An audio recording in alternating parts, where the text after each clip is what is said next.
So friends, without wasting time, we are moving to our point, which point is today's. We are taking on the revision of the math paper second, the first chapter, similarity. आपण काय करतोय? Similarity लेसनची काय करणार आहे? Revision घेतोय. त्याचं घेण्याचं कारण असं आहे की आपल्याला काय करायची त्याच्यावर आधारित टेस्ट घ्यायची आहे. ठीक आहे.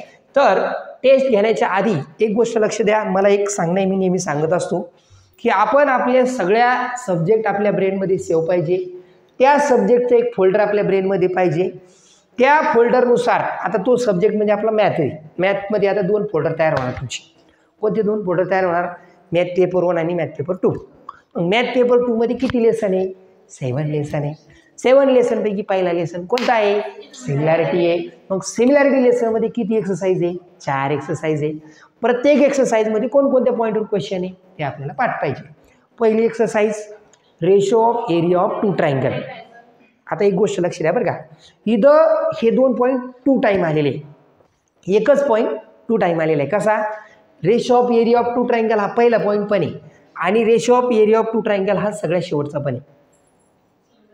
म्हणजे फर्स्ट 1 या ठिकाणी काय केलं त्यांनी, तर अगोदर सुद्धा ratio of area of 2 triangle आहे आणि नंतर सुद्धा हे ratio of area of 2 triangle आहे. फरक काय बघा, इथं सिमिलर ट्रायंगल आहे. पहिला एक्सरसाइज 1.1 हा कशावर आधारित आहे? Ratio of area of 2 ट्रायंगलवर. आणि जो शेवटचा आहे तर तो पण रेशो ऑफ एरिया ऑफ 2 ट्रायंगलवरच आहे, परंतु ते 2 ट्रायंगल सिमिलर आहे. आपल्या लेसनचं नाव काय आहे? सिमिलॅरिटी आहे. आपल्याला प्लेन रेशोकडून काय करायचं? सिमिलर ट्रायंगलच्या रेशोकडे जायचं आहे. मग त्याच्यासाठी काय करायचं आहे? मध्ये आणखी 2 एक्सरसाइज बघायचे आणि ते 2 एक्सरसाइज खूप महत्त्वाचे. जर ते 2 आले तर आपल्याला हा पूर्ण लेसन आला, नाही तर काहीच नाही आलं. मग दुसऱ्या एक्सरसाइजमध्ये काय काय आहे? दुसऱ्या एक्सरसाइजमध्ये तुम्हाला 3 पॉईंट आहे. 3 पॉईंट कोणकोणते? तर दुसऱ्या एक्सरसाइज 1.2 मध्ये पहिला पॉईंट आहे बेसिक प्रपोर्शनॅलिटी थिअरम. त्याच्यानंतर त्याचाच कॉन्व्हर्स त्याच पॉईंटमध्ये येऊन जातो पहिल्यामध्ये. त्याच्यानंतर त्याच्यामध्ये सेकंड पॉईंट आहे property of an angle bisector of triangle. त्याच्यानंतर त्याच्यात तिसरा पॉईंट आहे the ratio of intercept made on the transversal by the 3 parallel line. ह्या 3 पॉईंटवर आणि त्याचे कॉन्व्हर्स पण आहे. तिथं 3 पॉईंट पण आहे, तिघाचे कॉन्व्हर्स आहे. बीपीटी आणि बीपीटीचा कॉन्व्हर्स एबीटी आणि त्याचा कॉन्व्हर्स आणि 3 पॅरल लाईनवर त्याचा ट्रान्सव्हर्सल आणि त्याचा सुद्धा कॉन्व्हर्स आहे. असे 3 पॉईंट आहे. ह्या 3 पॉईंटचे सब पॉईंट एक म्हणजे 3च सांगता येईल. ह्या 3वर आधारित आहे 1.2 आणि त्याच्यानंतर एकावरच आधारित आहे 1.3. 1.2 मध्ये 3 पॉईंट आहे, 1.3 मध्ये एकच पॉईंट आहे. त्याच्यामध्ये वेगवेगळे आपल्याला टेस्ट दिलेले आहे. चेक करायचं की दिलेले 2 ट्रायंगल सिमिलर कधी असतात, बरोबर आहे. आणि त्याच्यानंतर शेवटचा पॉईंट आहे आपला 1.4. हे सगळं जे आपण आधी शिकलो 3 पॉईंटचं, त्या सगळ्याचं ॲप्लिकेशन आपल्या या property of area of similar ट्रायंगलमध्ये आहे. म्हणजे तुमचा पहिल्या पॉईंटपासून सगळेच पॉईंट महत्त्वाचे आहे. आपल्याला काय करायचं आहे? आपलं 100% द्यायचं आहे. मला माझं एवढंच माहिती आहे, मी माझं 100% देणार आहे. मला बाकी काही माहीत नाही. डॉक्टर लोकंसुद्धा म्हणताना आम्ही काही नाही केलं, आम्ही फक्त आमचं 100% दिलं. आपण सुद्धा 100% देतो का? आपण जेवताना 100% जेवतो का? आपण अभ्यास करताना 100% अभ्यास करतो का? आपण वर्गात बसल्यावर 100% लक्ष देतो का? ह्या गोष्टी महत्त्वाच्या आहे. आणि आयुष्यामध्ये ह्या लोकांना, जे लोक सक्सेसफुल होतात, आपल्यासोबतच राहतात, त्याच्याकडं पण टाईम तेवढाच आहे, आपल्याकडं पण टाईम तेवढाच आहे. आपल्याकडं पण पुस्तकं तेच आहे, त्याच्याकडं पण पुस्तकं तेच आहे. त्यांच्याकडं मेंदू आहे, आपल्याकडं मेंदू आहे, सगळं आहे, सेम आहे. फरक एवढा आहे वापर करण्याचा, न वापर करण्याचा, फोकस असण्याचा, न फोकस असण्याचा. जगामधल्या 2 श्रीमंत व्यक्तीला एकच प्रश्न विचारला की आयुष्यामध्ये यशस्वी होण्यासाठी सगळ्यात महत्त्वाची गोष्ट कोणती आहे? एकच गोष्ट आहे. ती एक गोष्ट कोणती सांगितली त्यांनी? फोकस. वेगवेगळ्या ठिकाणी बसलेल्या लोकांना वेगवेगळ्या वेळी एकच प्रश्न विचारला, एका शब्दात सक्सेसफुल व्हायचं काय लागतं? Focus. Whenever you focus on one thing, another things will blur. Photo काढताना ब्लर फोटोमध्ये बघा ते कसं असतं. आपण ते कोणतं मला नाही माहिती फोटो कोणता काढते ते, पण त्याच्यामध्ये काय होतं, आपला जेव्हा फोटो काढते ना बाकीच्या गोष्टी सगळ्या ब्लर होत जाते. तसं फोकसचं काय असतं? When you focus on the goal, you lose the problem. When you focus on the problem, you lose the goal. जेव्हा आपण आपल्या ध्येयावर लक्ष केंद्रित करतो, आपण आपल्या बाकीच्या गोष्टी प्रॉब्लेम सगळे विसरून जातो. मला ट्युशनला जायचं आहे आणि मला 7:45च्या आधी मी क्लाससमोर पाहिजे, मला बाकी काही माहीत नाही. पण काही लोकांचं कसं चालू आहे, ती येते म्हणून मी येते, ती येते म्हणून मी येते, असंच चालू आहे आमचं. ती आली म्हणून मी आली ना, तिनं गेली मी बी करायला पाहिजे, तिला चांगलं मार्क पडते मला बी पडायला पाहिजे. काहून ती अन्न खाते, मी काय तुझं अन्न खात नाही का, मी काय दुसरं काही खाते का? हां बरोबर आहे का? मला काही कमी आहे का, खायला प्यायला काही कमी आहे का? हां माझ्या मामानं मी फीस भरली, हां मामाची इच्छा आहे मी भाषा शिकली पाहिजे. मामा कसा का असा ना, खाणारा पिणारा कसा का असा ना, पण मामा घेऊन राहिला ना काळजी. प्रत्येकजण आपल्यासाठी काही काही करत असतं, आपला फॅमिली आपल्याला काय करत असते, पुढे न्यायचा प्रयत्न करत असते. आपण पण पुढे गेलं पाहिजे, पाऊल टाकलं पाहिजे. पाऊल टाकताना ते पाऊल कसं टाकलं पाहिजे, जपून टाक पाऊल, इथं प्रत्येक वाट आपली नसते. जपून टाक पाऊल, इथं प्रत्येक वाट आपली नसते. जपून टाक विश्वास, इथं प्रत्येक व्यक्ती आपली नसते. आणि जपता जपता एवढंच कर, जपून ठेव आपलं मन, तेच फक्त आपलं असतं, जपलं पाहिजे. इथं गाणी म्हणते मैंने तुझको, हां तो 4 पॉईंट याच्यामध्ये, काही कोणाला काही द्यायचं नाही. हां फक्त एवढं आहे, देणाऱ्याने देत जावे, घेणाऱ्याने घेत जावे. समोरचा देतोय ना, आपण घेतलं पाहिजे ज्ञान. लक्ष द्या, पुढं चालायचं. पहिल्या पॉईंटकडे जायला, पहिला पॉईंट काय आपला, पहिला पॉईंट काय आहे, पहिला पॉईंट आहे ratio of area of 2 triangle. 2 ट्रायंगलचा एरियाचा रेशो काढायचा. 2 ट्रायंगलचा एरियाचा रेशो काढायचा असेल तर आपल्याला त्या ट्रायंगलचा बेस, त्या दोन्ही ट्रायंगलचा बेस आणि काय माहिती पाहिजे, हाईट माहिती पाहिजे. Whenever we are going to solve or find the ratio of 2 triangle, we must know their base and height. Base and height, आपल्याला त्याची बेस आणि हाईट माहिती पाहिजे. मग 2 ट्रायंगलच्या एरियाचा रेशो काढायचा, एरियाचा रेशो काढायचा. एका ट्रायंगलचा रेशो न्यूमरेटरला, डिनॉमिनेटरमध्ये 2 ट्रायंगलचा एरियाचा रेशो. त्याचे फॉर्म्युला आपण टाकला, रेशो ऑफ एरिया ऑफ 2 ट्रायंगलचा फॉर्म्युला आहे half into base into height. Half cut होऊन जातो, राहिलं काय मग तिथं फक्त राहतं बेस आणि हाईट वरच्या ट्रायंगलची. डिनॉमिनेटरमध्ये जो ट्रायंगल आहे त्याचाच बेस आणि हाईट आहे. यालाच वर्डमध्ये कसं लिहिलं आपण, याला वर्डमध्ये लिहिलं की ratio of area of 2 triangle is equal to the ratio of the product of their base and corresponding height. Product गुणाकार कशाचा, बेस आणि त्याची करस्पॉन्डिंग हाईट. ज्या ट्रायंगलचा बेस घेतला त्याचीच हाईट घ्यायची.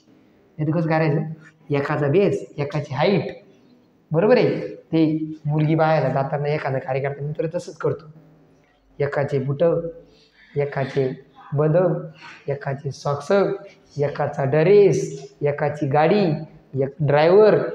हां लई मोठा तीर मारायला चाललाय भाऊ, बरोबर आहे की नाही.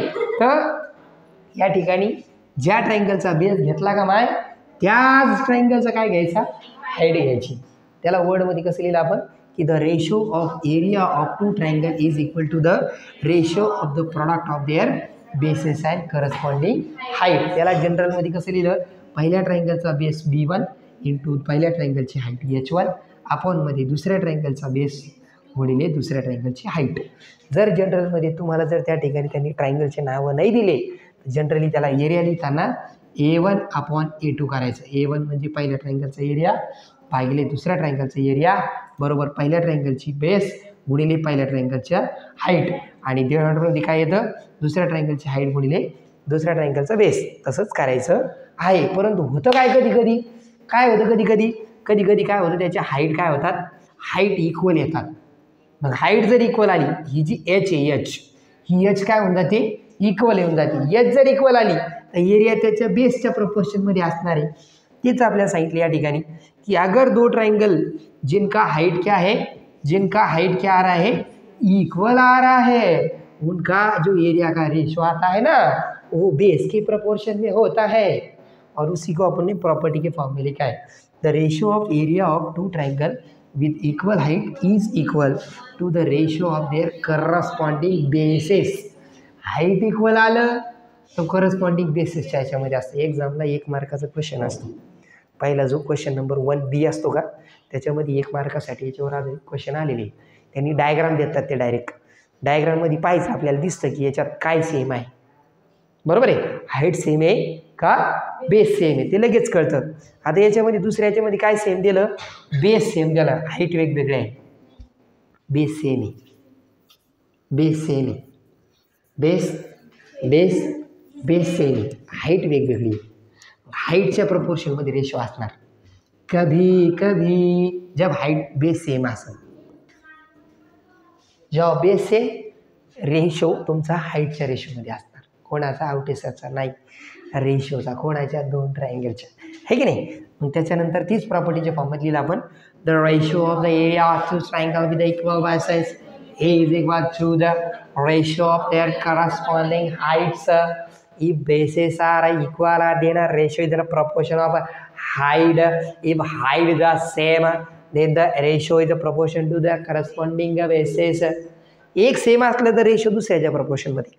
तेच आपल्याला एक्झाममध्ये ॲक्टिव्हिटीच्या बेसमध्ये दिलेलं आहे. हे एक्झामला ॲक्टिव्हिटी आलेलं आहे. आता याच्यामध्ये काय सेम आहे, याच्यात काय सेम आहे, हाईट सेम आहे. याच्यात काय सेम आहे, उघडे डोळे असले तर कळतं की नाही. काही लोक उघडे डोळे असून बघत नाही, दिसत बी नाही त्याला. तुझं आहे तुझं पाशी का फिरतोसी इकडं तिकडं. बरोबर आहे का. सगळं आपल्याकडे आपल्या प्रश्नाचं उत्तर आपल्या प्रश्नातच आहे. आपण काय करतो, आपल्याला आपल्या भरोश्यावर भरोसा नाही. हमें हमारे भरोसे पे भरोसा नाही है. आणि ह्या भरोशाचा लोक गैरफायदा घेतात. आपल्यात लई पोटेन्शियल आहे, आपण त्याचा वापर करत नाही. We are not using our potential. That's why other people are using your potential to completing their own goal. त्यांचे स्वतःचे स्वप्न पूर्ण करण्यासाठी तुम्हाला काय करतात, ते तुमचं पोटेन्शियलचा वापर करतात. सगळ्या जगाला कळतं की त्या हरणीकडं कस्तुरी मृग आहे. कस्तुरीच्या हरणीच्या बेबीमध्ये आहे कस्तुरी मृग, आहे की नाही. पण आपल्याला त्या लोकांना कुठं माहिती आहे की नाही. एक गोष्ट तुम्हाला नंतर सांगेन, पुढं चाला. हे लिहिता येईल ना, ठीक आहे. याच्यावर आधारित आपल्याला एक्सरसाइज आहे 1.1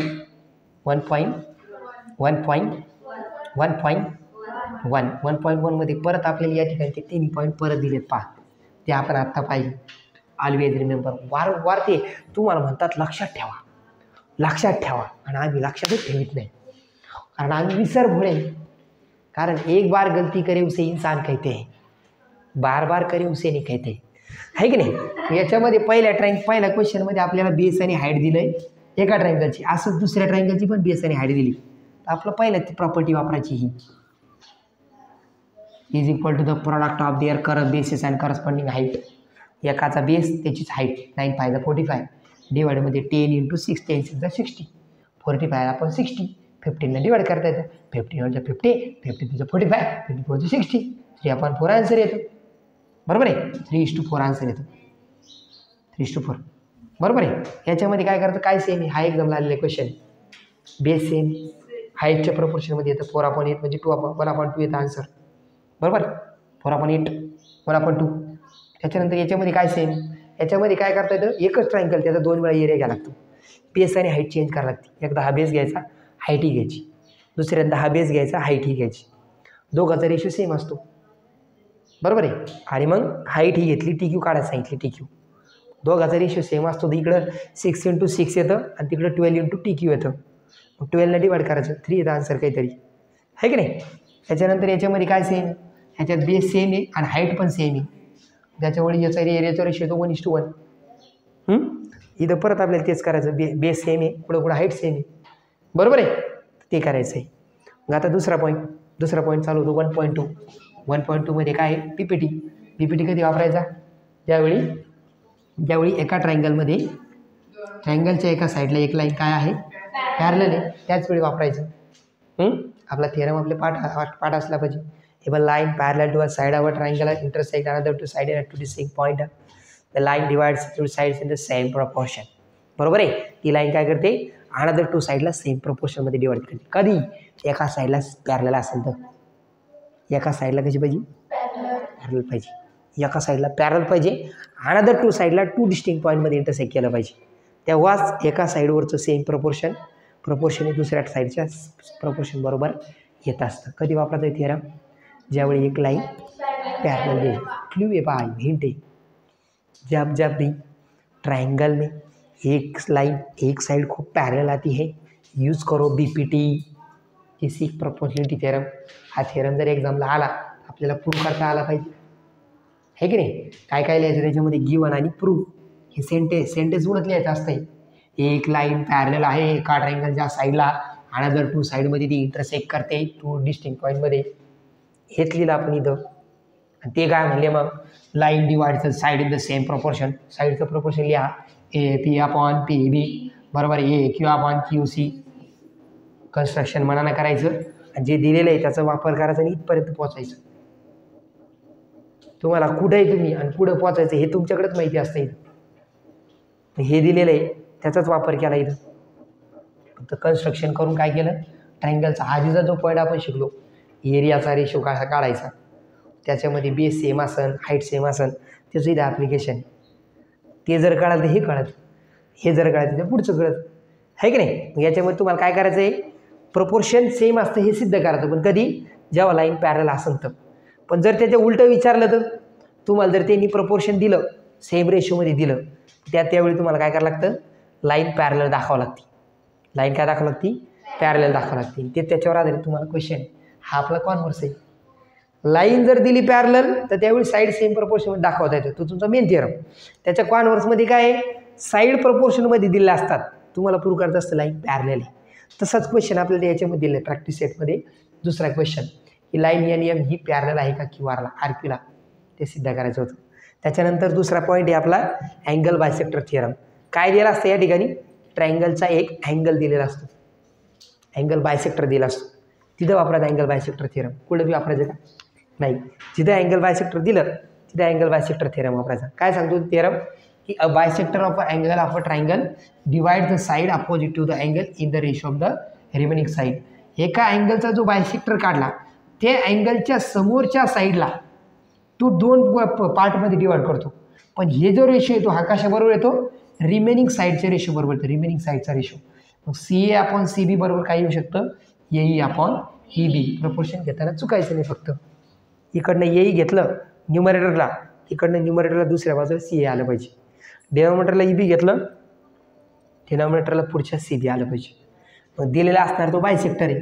जिथं जिथं बायसेक्टर दिलं बायसेक्टर थिअरम वापरा, जिथं जिथं बायसेक्टर दिलं तिथं बायसेक्टर थिअरम वापरा, जिथं जिथं बायसेक्टर दिलं तिथं तिथं बायसेक्टर थिअरम वापरा.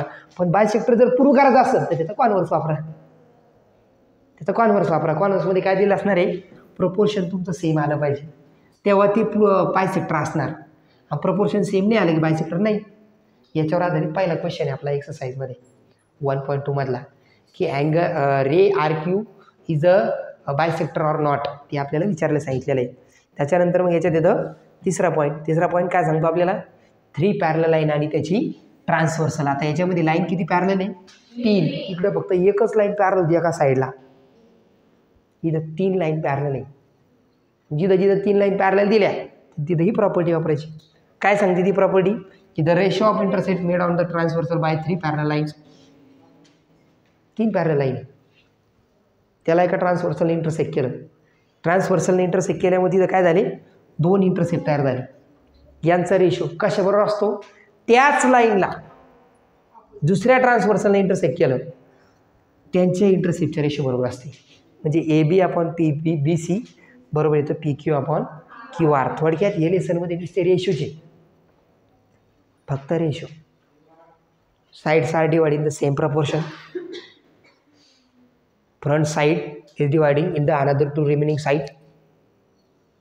हेच कार्यक्रम आहे, रेशो आहे नुसते.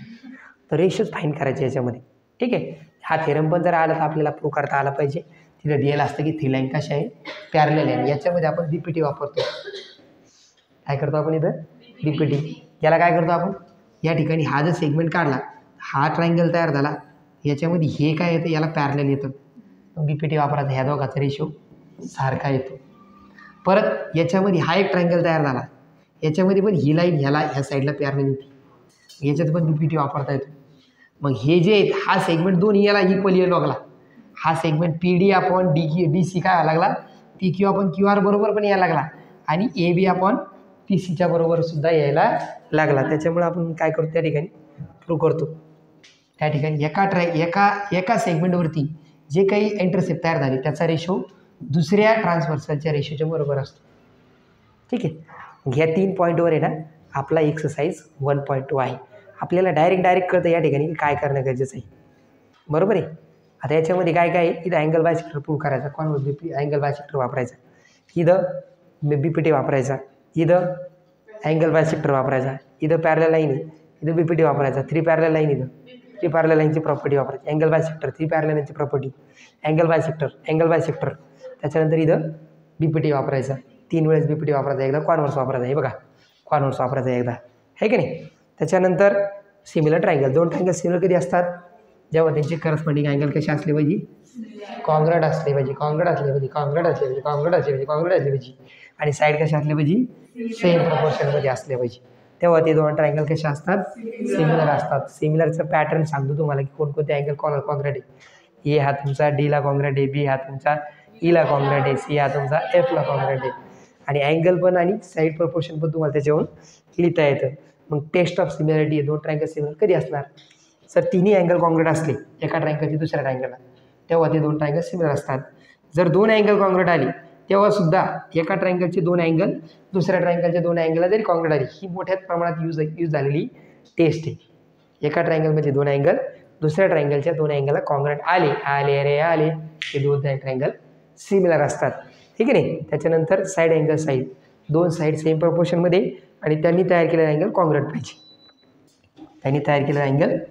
पाहिजे, आणि साईड सेम प्रपोर्शनमध्ये पाहिजे, त्यावेळी ते 2 ट्रायंगल कसे असतात, सिमिलर. कोणत्या टेस्टनुसार बाई, सास टेस्ट. तिसरी टेस्ट कोणती आहे, चौथी SSS टेस्ट. याच्यामध्ये काय आहे, तिन्ही साईडचं प्रपोर्शन सेम असलं पाहिजे. अशा पद्धतीने तुम्हाला 2 ट्रायंगल काय करता येतात, सिमिलर दाखवतो. इथे प्रॉपर्टी दिली की प्रत्येक ट्रायंगल हा स्वतःशी सिमिलर असतो. पहिला ट्रायंगल दुसऱ्याला, दुसरा ट्रायंगल पहिल्याला सिमिलर असतो. त्याच्यानंतर तिसऱ्याच्यात पहिला ट्रायंगल दुसऱ्याला सिमिलर असला, दुसरा तिसऱ्याला असला तर पहिला पण तिसऱ्याला सिमिलर असतो. हे 3 प्रॉपर्टी दिलेले आहे. याच्यावर आधारित क्वेश्चन आपले या ठिकाणी एक्सरसाइजमध्ये प्रॅक्टिस सेट 1.3 मध्ये दिलेले आहे. इथे अँगल टेस्ट वापरायची, एक पेअर ऑफ अँगल हे येतं आणि एक कॉमन अँगल कॉन्ग्रॅट येतो. याच्यामध्ये SSS टेस्ट वापरायची, तिन्ही साईड दिली. याच्यामध्ये काय करायचं, अँगल टेस्ट वापरायची, सिमिलर दाखवायचं आणि मग साईडचं प्रपोर्शन घेऊन साईड सॉल्व करायच्या. याच्यामध्ये अँगल टेस्ट येते, एक कॉमन अँगल आणि एक परपेंडिक्युलर आहे. ह्याच्यामध्ये काय करायचं आहे, याच्यामध्ये तुम्ही अल्टरनेट अँगल कॉन्ग्रॅट दाखवायचे आणि एक अपोजिट अँगल कॉन्ग्रॅट दाखवता येतो. बरोबर आहे. त्याच्यानंतर याच्यात तेच करायचं वरच्यासारखं. इथं तुम्ही काय करायचं, इथं पण अँगल टेस्ट वापरणार, एक अपोजिट अँगल कॉन्ग्रॅट आहे आणि हा अँगल कॉन्ग्रॅट आहे. त्यासाठी पॅरलेग्रामची प्रॉपर्टी वापरायची. त्याच्यानंतर इथे एक अपोजिट अँगल कॉन्ग्रॅट येतो, सास टेस्ट वापरा, कारण 2 साईड सेम प्रपोर्शनमध्ये आणि त्यांनी तयार केलेला अँगल कॉन्ग्रॅट यायला लागला. सास टेस्टनुसार कॉन्ग्रॅट आहे, सिमिलर आहे. त्याच्यानंतर याच्यामध्ये पण तुम्हाला अँगल टेस्ट वापरता येते. एक अँगल कॉमन आहे आणि एक अँगल कॉन्ग्रॅट दिलेले, बरोबर आहे. तर अशा पद्धतीनं या ठिकाणी टेस्टचा वापर करायचा आणि 2 ट्रायंगल सिमिलर दाखवायचे, क्वेश्चन सॉल्व करायचे. आता टेस्टवरच आधारित पुढचा थिअरम आहे, theorem of area of similar triangle. 2 triangle similar असले एरिया असले, 2 ट्रायंगल जर सिमिलर असले जर 2 ट्रायंगल सिमिलर जर असले 2 ट्रायंगल असले जर 2 ट्रायंगल सिमिलर असले 2 ट्रायंगल, अशा वेळी काय करायचं, ती त्यांचा एरियाचा रेशो हा त्यांच्या साईडच्या करस्पॉन्डिंग साईडच्या स्क्वेअरच्या रेशो बरोबर असतो. अशा पद्धतीने आपण यातनं जाऊ शकतो आणि सॉल्व करू शकतो. हा थेरम जरी आपल्याला एक्झामला आला तरी आपल्याला प्रूव्ह करता आला पाहिजे. याच्यासाठी आपण मागच्या भागाचा वापर केलेला आहे. कशाचा वापर केलेला आहे, 2 ट्रायंगल सिमिलर दिले की त्यांचे साईड सेम प्रपोर्शनमध्ये असतात, हे आपण लिहिलं या ठिकाणी, आहे की नाही. आणि मग प्रूव्ह केलं 2 ट्रायंगलचा रेशो हा त्यांच्या साईडच्या करस्पॉन्डिंग साईडच्या स्क्वेअरच्या रेशो बरोबर असतो. पहिल्या याच्यामध्ये जो रेशो होता एरियाचा, तो बेस आणि हाईटचा रेशो बरोबर होता. इथं सिमिलर आहे, गोंधळ करायचं नाही. सिमिलर दिल्यानंतर त्यांच्या साईडचा स्क्वेअरच करायचा आणि जर बेस आणि हाईट दिली तर तिथं बेस आणि हाईटचा रेशो घ्यायचा. हा फरक आहे दोघांमधला, लक्षात राहील. याच्यावर आधारित क्वेश्चन आपल्याला दिलेले आहे आणि क्वेश्चनमध्ये आपल्याला कंप्लीट दिलेलं असतं की ते 2 ट्रायंगल सिमिलर आहे, 2 ट्रायंगल सिमिलर आहे, 2 ट्रायंगल सिमिलर आहे, 2 ट्रायंगल सिमिलर आहे, 2 ट्रायंगल सिमिलर आहे, बरोबर आहे. आणि इथं काय केलं त्यांनी, सिमिलर नाही दिलं पण इनडायरेक्टली सिमिलर दिलं. काय दिलं, इक्विलॅटरल ट्रायंगल दिलं. इक्विलॅटरल ट्रायंगलची 3 साईड सेम असतात, म्हणजे साईड सेम असले म्हणजे साईड सेम प्रपोर्शनमध्ये येतात, किंवा अँगल पण कॉन्ग्रॅट असतात, त्याचे 60 डिग्री अँगल असतात सगळे, बरोबर आहे. म्हणजे ए टेस्टनुसार पण 2 ट्रायंगल दोन्ही सिमिलर येतात आणि सेम प्रपोर्शननुसार जर घेतलं तर साईड टेस्टनुसार सुद्धा ते दोन ट्रायंगल सिमिलर असतात. आणि दोन ट्रायंगल सिमिलर आले की त्याचं एरियाचा रेशो काढणं काय अवघड आहे. ही ॲक्टिव्हिटी एक्झामला आलेली आहे. ठीक आहे. अशा पद्धतीनं तयारी करायची. काही अडचण असेल तर विचारू शकता. आणि अजून पण याचे अजून 2-3 रिव्हिजन होणार आहे, त्याच्यामुळं टेन्शन घेऊ नका. आपण जरी वेगाने घेतलं जाईल. उद्या जेवढं करता येईल तेवढं करण्याचा प्रयत्न करा. शाळा किती सुट्टी?